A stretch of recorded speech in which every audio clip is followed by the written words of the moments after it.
Ito mga boss, 2003 Ranger running rough on idle.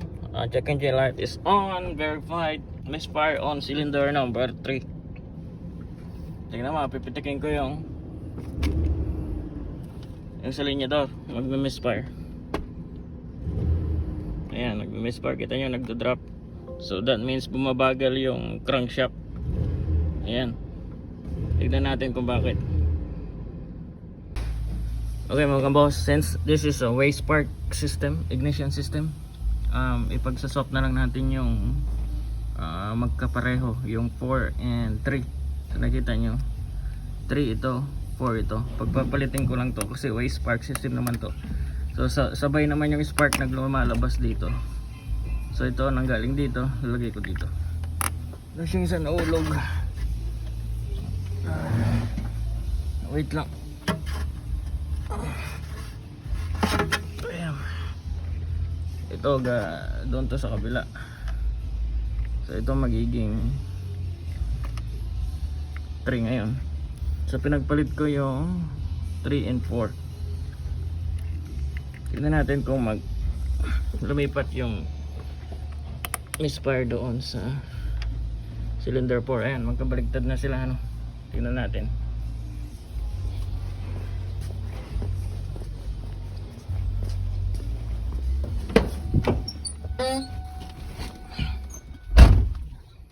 So ito yung misfire kanina sa cylinder 3.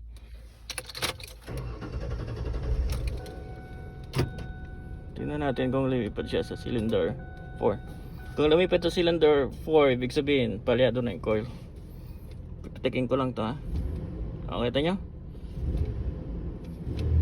Ito yung kanina, ito yung ngayon. Nasa 4 na siya. So i-clear ko yan para makita nyo na wala na doon sa 3. Ayan, nasa 4 na. So palyado yung coil.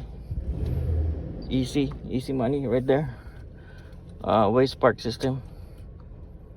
Okay, so that's the beauty of the waste spark system, ano. Both of them, cylinder 4 and 3, they are the companion cylinders. One of them is compression, the other one is gonna be exhaust. So both compression and exhaust, nagpa-fire yung spark plug. So at the same time, ano, kaya nga sinasabing yung isa waste, kaya sinasabing waste spark system, yung isa doon na spark which is happening on exhaust is wasted. So it's a waste spark system. One of the spark is waste because sa exhaust siya nagpa-fire. So ganun yung beauty, ano, pinagpalit ko lang para ma-figure out kung coil ba yung issue.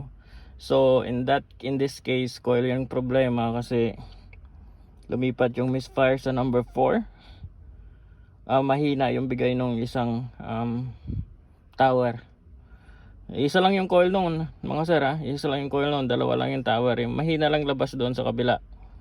Okay, kaya nag-misfire sa cylinder 3 kasi mahina yung labas doon. Nung pinalit ko, dinalipat siya doon sa cylinder 4. The engine still running because wala naman tayong binago sa timing, 'di ba? Kasi ganoon din naman 'yun.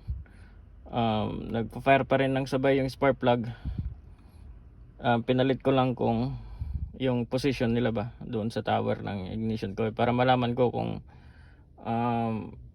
anong tower yung mahina, kung saan yung mahina. Kung mahina yung lumalabas doon sa tower sa cylinder 3 din, at pag lumipat doon sa cylinder 4, pag sinwap natin, then ibig sabihin yung ignition coil yung problema.